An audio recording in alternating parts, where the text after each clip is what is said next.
नमस्कार दोस्तों, मैं अंकुर उपाध्याय स्वागत करता हूं आप सभी का एक बार फिर से अपनी नई वीडियो में। दोस्तों, पूरा बजट अगले 5 मिनट में आप सभी के साथ इस वीडियो के माध्यम से डिस्कस करने वाला हूं। बजट में क्या इंपॉर्टेंट डेटा आए फाइनेंस मिनिस्टर निर्मला सीतारमण जी की तरफ से, बजट किसके लिए अच्छा रहा और किसके लिए बुरा रहा, स्टॉक स्पेसिफिक, एंड बजट के बाद जो बाजार गिरा है ना, वो मैं डिस्कस नहीं करूंगा क्योंकि वो मैं कर चुका हूं, उसको मैं अवॉइड कर दूंगा। सिर्फ यही डिस्कस करेंगे मेन डेटा पॉइंट्स, उनकी इंपॉर्टेंस, बजट किसके लिए बढ़िया था, किसके लिए खराब रहा। शुरू करते हैं बिना किसी देरी के। मेन डेटा पॉइंट्स में केवल 3 फिगर शेयर करना चाहूंगा। पहला है केपेक्स, जो हर बजट में सबसे इंपॉर्टेंट होता है। हमें पता चलता है कि सरकार कितना खर्चा करेगी पूरे फाइनेंशियल ईयर में। वित्तीय वर्ष 27 यानी 1 अप्रैल 2026 से लेकर 31 मार्च 2027 तक सरकार कह रही है कि 12.2 लाख करोड़ का खर्चा करेगी। ये आपका 1 लाख करोड़ महीने का खर्चा हो गया इंफ्रा पे। समझ रहे हो बात? मोर देन 1 लाख करोड़ है इनफैक्ट। सवाल यह है कि 1 लाख करोड़ सरकार करेगी कैसे हर महीने खर्चा, कहां खर्चा करेगी। यह फिगर बहुत पॉजिटिव है, लेकिन सवाल यह कि एग्जीक्यूट कैसे करोगे। ठीक है, यह अभी भी एक सवाल रह जाएगा, इसे करते हैं साइड। इंपॉर्टेंस आप समझ गए, कितना खर्चा करेगी सरकार, 12.2 लाख करोड़ फाइनेंशियल ईयर 27। कहा है सरकार ने, प्रस्ताव रख दिया भैया इतना करेंगे, लेकिन एग्जीक्यूट कैसे करोगे, कहां खर्चा करोगे। महीने का 1 लाख करोड़ रुपए कम नहीं होता भाई साहब, कहां खर्चा करोगे, यह सवाल उठता है। इंफ्रा पे करना है। दूसरी बात, मेन डेटा होता है फिस्कल डेफिसिट, कि भैया मैं 100 रुपए खर्च कर रहा हूं और कमा रहा हूं वापस से केवल 95 रुपए, यानी 5 रुपए का मुझे हो गया डेफिसिट, यानी 5% का। ठीक है, तो सरकार कह रही है जो फिस्कल डेफिसिट इस वित्तीय वर्ष का है, FY26 जो खत्म होने वाला है, 31 मार्च को खत्म हो जाएगा, इसमें 4.4% जीडीपी का रह सकता है। और अगले वित्तीय वर्ष के लिए सरकार ने कहा है 4.3% पे फिस्कल डेफिसिट रहेगा, यानी वित्तीय घाटा सरकार का होगा थोड़ा सा कम। ये अच्छी बात है। ठीक है जी। तीसरा इंपॉर्टेंट डेटा होता है कि सरकार कितना पैसा कर्ज पे लेगी। तो यहां जो गवर्नमेंट ने बोरोइंग प्लान रखा है वो है 17.2 लाख करोड़ का। ये थोड़ा ज्यादा है, क्योंकि आप जितना ज्यादा कर्ज लोगे उतने ज्यादा चांसेस बढ़ेंगे कि आपका इंटरेस्ट ज्यादा जाएगा।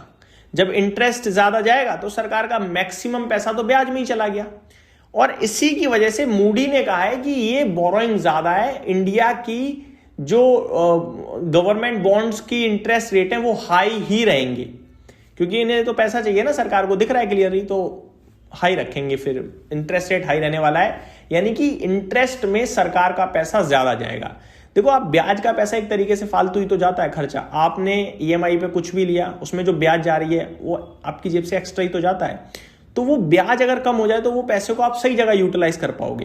तो यहाँ ब्याज थोड़ी ज्यादा जाने वाली है सरकार की, ये मूडीज ने भी कह दिया है और ये हमें दिख भी रहा है। अनुमान 16-16.5 लाख करोड़ के कर्ज का था, लेकिन 17.2 लाख करोड़ का कर्ज ये थोड़ा ज्यादा हो गया।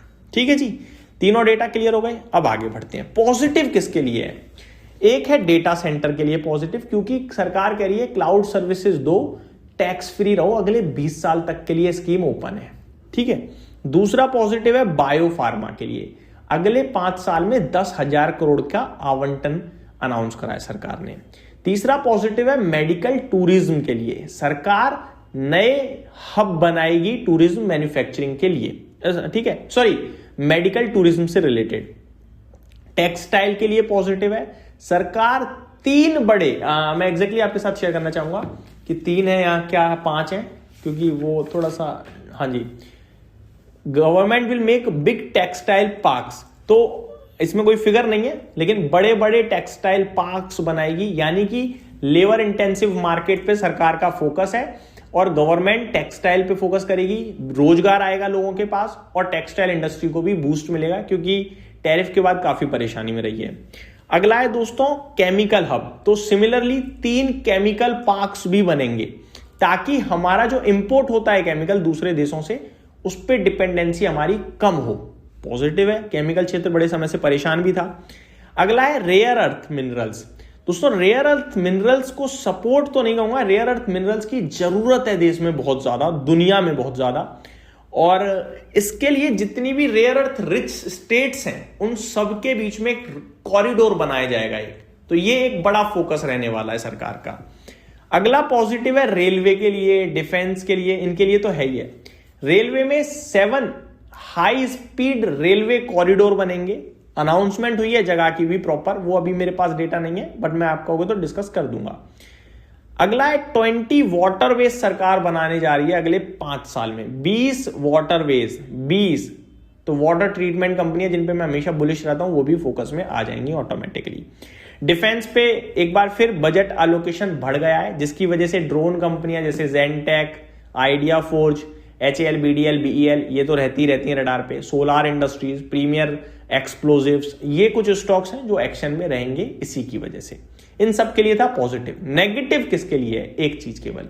अच्छा, ये सारी चीजों में शेयर बाजार का कुछ इंपॉर्टेंट था? नहीं, इसमें तो कंपनियां चलेंगी जब ऑर्डर आएंगे, ठीक है। शेयर बाजार से रिलेटेड क्या होता है कि आप मिडिल क्लास में टैक्स रिलीफ दे दो किसी को, ये तो सब कंपनीज के लिए सेक्टर हो गया। किसी पर्टिकुलर लोगों के लिए यहां तक कुछ भी नहीं था पॉजिटिव, लेकिन पर्टिकुलर नेगेटिव आ गया शेयर बाजार के लिए। STT, security transaction tax, FNO पे बढ़ा दिया गया। फ्यूचर्स पे 0.02% से 0.05% कर दिया, 150% का उछाल। और ऑप्शंस पे 0.1% से बढ़ाकर 0.15% कर दिया, यानी 50% का उछाल। तो ये STT जो बढ़ा है इसकी वजह से ट्रेडिंग और कम होगी। 1 अप्रैल से लागू हो जाएगा ये।